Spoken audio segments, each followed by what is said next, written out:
Café Anyway. Hello, it's Mike. How are you today? It's Mike's Daddy Podcast.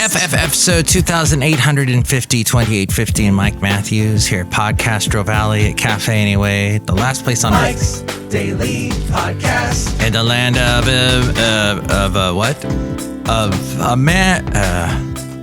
It's the land of Ameritopica. There we go.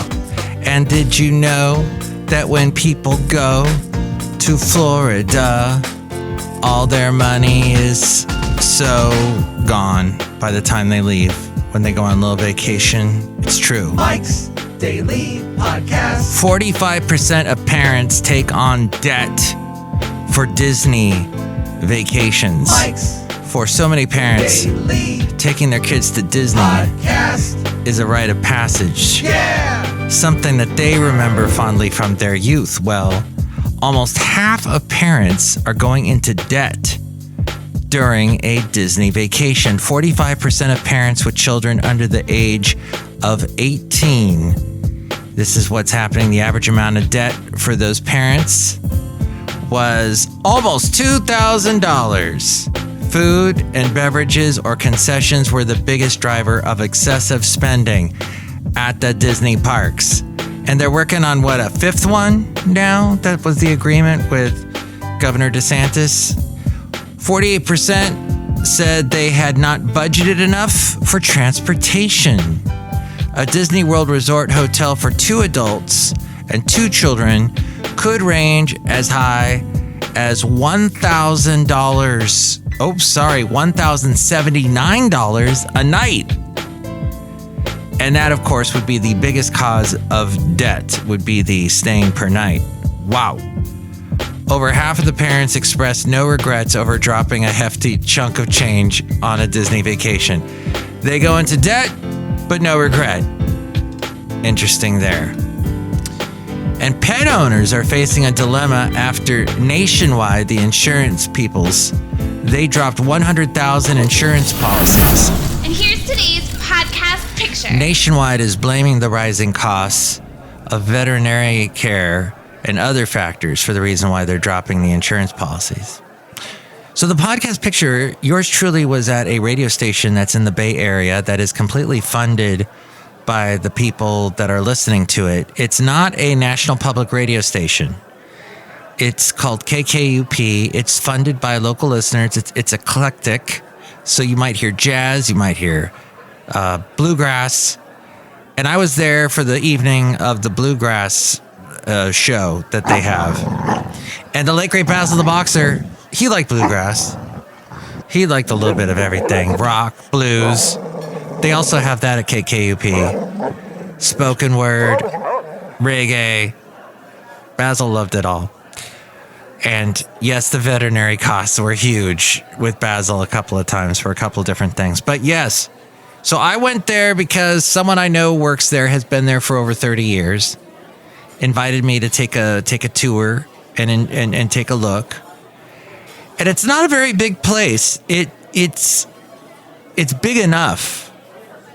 It's not cramped, but you know, when you hear some of the radio stations, when you're listening, you expect, like Café Anyway, you probably expect this to be a huge cavernous restaurant, which it is. It is cavernous. There's several caverns which we have never explored at Café Anyway, which we should just take this microphone and go to the different caverns. But the bats, they frighten me. But the point is, I was on the radio one of the days. It was about the late great Basil the Boxer used to like to chase dogs and bats and cats, and occasionally a cat would smack him in the face. We'd be walking and a cat would come over and just go, hello, bam, smack him in the face. That happened twice. So I was invited to see a band from South Korea play bluegrass music live on the radio. And a lot of work was done behind the scenes, all by volunteers, to make this happen. It was fascinating. And it stands for Cupertino Radio. Although I don't think I was in Cupertino. I think I was in specifically San Jose, but I don't get down to that area very often. Anyway, it was at a nice spot. Very well done. Lots of history there. Equipment was old. Parts of it were old. Mike's Matthewsman Park. Was it old? Was it new? The front panel will close automatically. Please remain seated at all times. Oh, radio is a roller coaster. Watch out. Keep your hands inside at all times because you don't know what's going to happen to them. But hey, anyway, it was a lot of fun, and I got interviewed a little bit on the radio, and I probably didn't say anything very profound. I don't think I've ever been interviewed.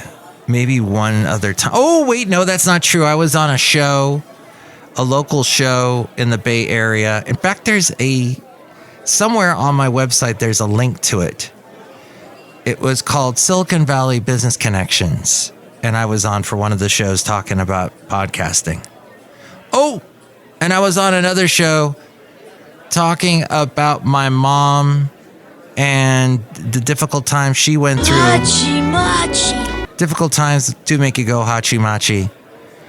Particularly when you have peripheral artery disease, which my mom suffered from. So I talked about that. But other than that, no, not many times interviewed. I'll play a little bit of the interview from KKUP on a future podcast. But so my point is, Seth Meyers said goodbye to Fred Armisen. Fred Armisen is not going to be the band. He's not been part of the band anymore. The Seth Meyers 8G band, led by Fred Armisen, of course, from Portlandia. He was on Saturday Night Live for many years, had a lot of funny characters he did. He did like a Lawrence Welk guy. He did quite a few appearances with not Kate McKinnon, but the other one on the news show on Saturday Night Live. So he and the myriad of other things Fred Armisen has done. Anyway, he's a great musician.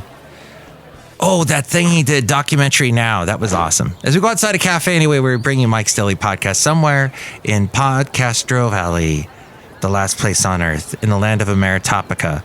Karaoke machine taking band members' job on Late Night with Seth Meyers. Seth Meyers' 8G band, led by Fred Armisen, will be laid off after accompanying the show for 11 seasons. So sad. And he would do little monologues. Very off the wall guy. A lot of fun. Anyway, Café Anyway. The U.S. Surgeon General, you've heard, is calling for warning labels on social media platforms. How is that going to look? How will that happen? How will that be when you log on your app? Let's say when you open an app for the first time for Instagram, Snapchat. Oh, wait, nobody uses Snapchat anymore. The TikTok, YouTube, or whatever. You're going to see Facebook. You're going to see Mike's Out of Left Field recordings. Recording everything captures actions that will never again be repeated. I would say Fred Armisen is the out of left field guy, but okay. Yeah. Adolescents who spend more than 3 hours a day on social media face double the risk of anxiety and depression symptoms. It'll say something like that as you open the app. The average daily use in this age group is almost 5 hours. Ay. So when Facebook first started, let's go back to MySpace. When that first started, I remember people spending way too much time on it. And then we got along over there to Facebook. And I was taken up with it. I was looking at it. This is pre-apps on phones. So I'd take a look at it when the laptop was open or I was out on the desktop. And I'm not going to say I looked at it at work because actually I wasn't working at the time Facebook came out. I got let go because it was during the economic downturn. Yeah. And now we return you to our regularly scheduled program with Mike Matthews. Fun times. Thanks for reminding me, Mike. So then, with the proliferation of apps and smartphones, Facebook took off. And then kids got the phones put in their faces by their parents. Parents saying, oh, I don't want to babysit you, so hey. My parents stuck me in front of Saturday morning cartoons. the parents after that, I guess us as parents, Generation X, maybe we stuck our kids in front of the TV as well and in front of computers and Game Boys and whatnot. And then later on, of course, the smartphones and tablets and all of that. So, and the watches. So it is a big deal. I heard a lot of like libertarian types and right wingers going, that's ridiculous. Why would they do Magnification. Saying not to do it just says that it's not a problem. It is a problem. It needs to be dealt with in some capacity, and TikTok needs to be banned. I tried to get my TikTok account back up, and because I do not download the app, I was just going through the desktop. They eliminated my account, even though I had uploaded a bunch of videos, which I don't understand TikTok at all. I know I'm old, but if I'm going to sit down, YouTube would be the if you're going to compete in this world, I don't see how TikTok is competing against YouTube. Super short videos on TikTok, and then your longer form videos that you can actually turn on, put on your flat screen TV, your big screen TV. Hopefully you have one and you're not using a little tube TV. But if you are, that's okay. That's fine.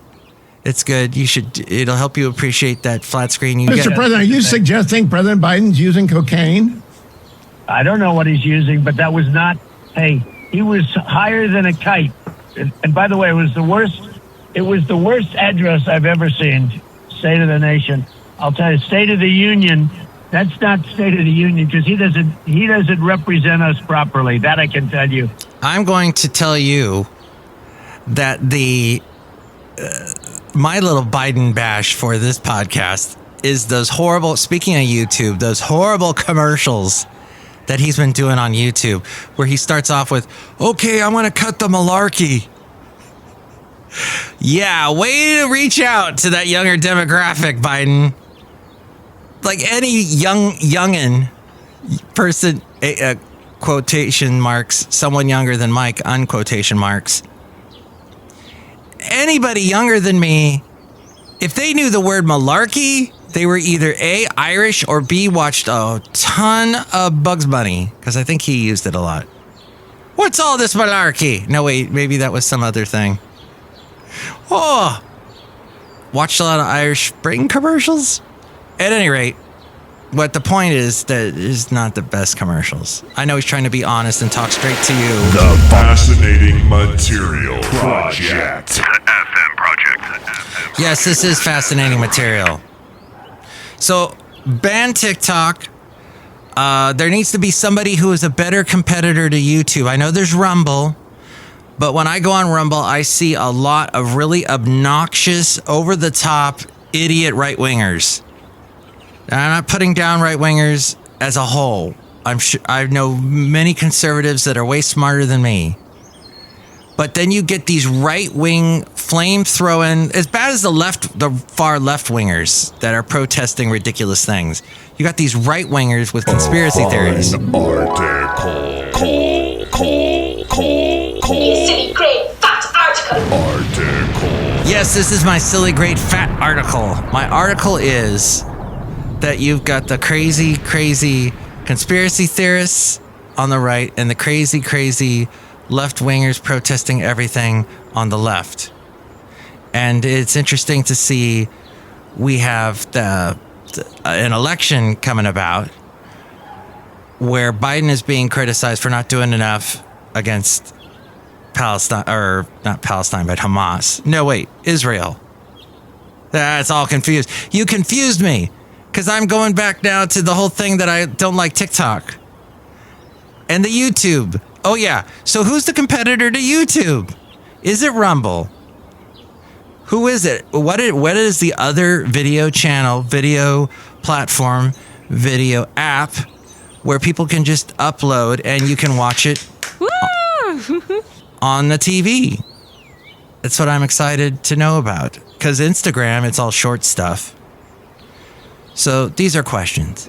Anyway, Café Anyway. Americans did not spend as much for dad a couple weeks back as they did for mom. They spent $33.5 billion for Mom, but only $22.4 billion for Dad. 33 versus 22. That's messed up. 3/4 of consumers celebrated Father's Day with an average of $189.81, which I think Jimmy Fallon or somebody made the joke. Yeah, which was promptly returned to wherever because nobody knows how to buy for Dad. We love you, Mike. And then Inside Out 2, the other joke Jimmy Fallon said was that Inside Out 2 was basically a way for adults to take a nap for 2 hours. They paid the ticket price and then went to sleep in the theater. Disney's Inside Out 2 debuted with an estimated $155 million domestically. It is the second highest theatrical opening of an animated film ever. That blows my mind. That makes me laugh. But I'm not laughing. I'm crying. Because it's just not something... all right, I like the first Inside Out movie. What was it, that good? Inside Out, the sequels are always worse than the original. Well, I don't know. I haven't seen it yet. The first film since Warner Brothers' Barbie to top $100 million during its debut. Yeah, it beat Barbie? No. Well, okay.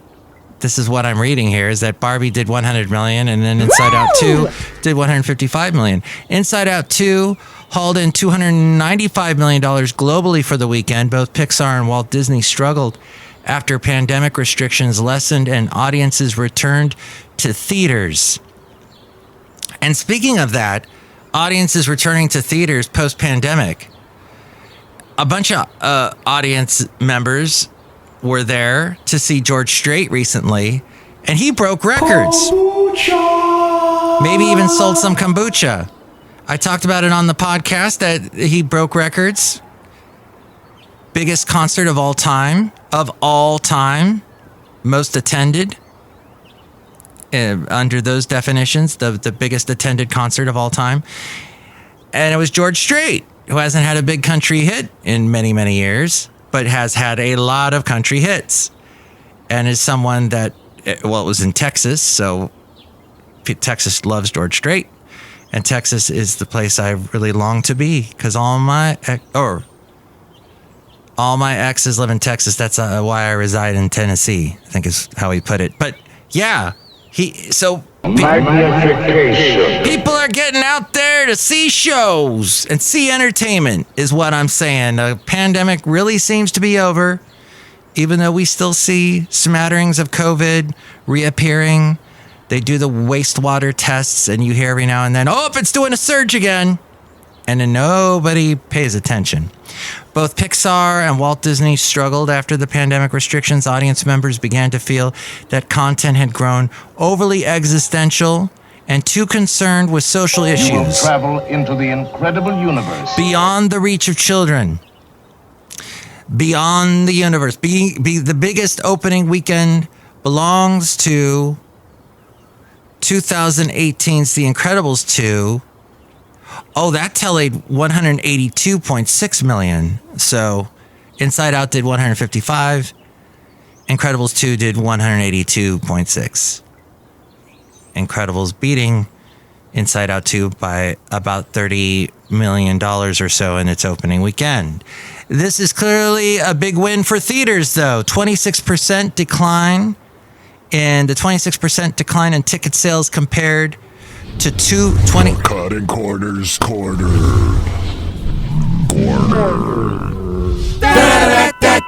The cutting corners, corner. All right, the drop is kind of like a cutting corner. It's the corners did get cut. Let's see. It was a 26% decline in ticket sales compared to 2023 this year in movie tickets. 26% decline. And if we go right before COVID, it's a 42% drop from 2019 this year. Not as big. People are cutting corners, not going to movies. They're watching it at home. Fewer films and fewer blockbusters could push the summer box office down as much as $800 million compared with last year.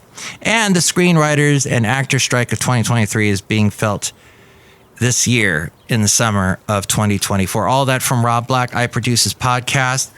He is on the radio on AM 1220 KDOW weekday mornings. And then he is also on Cron TV Monday through Thursday in the 9 o'clock hour. Amazing. You know, what was it that it's stuck in the back of my head somewhere about this. Hey kids, it's me. Do-Re-Mi the Clown. In the back of my head somewhere is a Do-Re-Mi the Clown that keeps bugging me, that keeps knocking the inside of my skull. Something to do with this election. And yes, I know it's a repeat of the previous election. And yes, we're going to have mute buttons. And yes, everyone needs a mute button. I need a mute button. And I've got... Thank you for unmuting me. Because look, it's outside of Café Anyway. Hi, Mike. It's Benita the Rodeo Queen. Hey, how you doing? I brought my horse today. And it's a Disgruntled Fiddle Player, tell you what. What? Yeah, I think it's going to be a great debate. They're going to yell at each other and people will get muted. And then everyone's going to complain about who got muted when and what and who had the button on the mute button, who had the finger on the mute button and all that and whatnot. So I won't tell you, man. What? I'll tell you what. What? Well, basically, I told you. Oh, yeah. The podcast picture was me at the restaurant. I mean, the radio station. Not the restaurant at the end of the universe, but the radio station over there with the bluegrass. Disgruntled Fiddle Player, you would have been proud of me because you... Oh, wait, you hate the fiddle. Yeah, the fiddle makes me mad, therefore I am the Disgruntled Fiddle Player. Oh, I see how that goes. Look who else is here. Oh, my God, make the delicious root beer house to my now. Oh, boy. Wow. That's great. Let me try some of that. Oh, that's good. What's in there? Sarsaparilla. Wait a minute. Isn't root beer sarsaparilla? I don't know. I never figured that one out. Oh, boy, drink right now. I'll cut you. I just drank it, and I commented on the whole thing. I don't get it. It's just what I'm hearing. The people complain about Biden right now. All the complaints, all of them, even all the ageist stuff, all the stuff about him being old, the stuff about him, he froze, all that stuff. There is the same thing that worried people on the left about Trump. It's crazy that there's... Okay, let's say Trump gets elected, which of course that's on the table. He can get elected or Biden can get elected. That's what's on the table. That's what's ahead of us. One or the other. I just boil it down to... I made it too simplified, didn't I? Okay. Well, let's just say if Trump wins... And you will hear maybe a smattering of it'll be interesting if a bunch of leftists go crazy, go nuts and do the whole conspiracy theory, the voting machines, and all of that. It'll be interesting if either side from now forward, whoever the losing side is, pulls out that card from henceforth. But it's going to be interesting too, if you keep in your mind all the things you hear, the negative stuff you hear about Biden being said by conservative talk show guys, talk radio peoples. If you then jump ahead, if Trump gets elected, if those exact same things will apply to Trump, if we put that exact same test, those exact same complaints that were given him to Biden, can we turn around and give them to Trump 4 years from this moment? We'll see. I'm going to be optimistic and say we make it to 4 years from this moment. And that we'll do another podcast soon. What do you think about all of that interesting stuff that we covered? You can call me at this number. Call Mike at the Café Anyway hotline. Area code 510-2 228-4640. And with more ways to find out things about Mike's Daily Podcast, this is a great sentence with amazing syntax and such. And all the other things Mike's Daily Podcast related, we go to the mainframe and hear from A-Frame. Mike's Daily Podcast is written and produced and performed by Mike Matthews. His podcast is super easy to find. Download or listen to his show and read his blog at mikesdailypodcast.com. Email Mike now at mikesdailypodcast@gmail.com. See you tomorrow. Bye!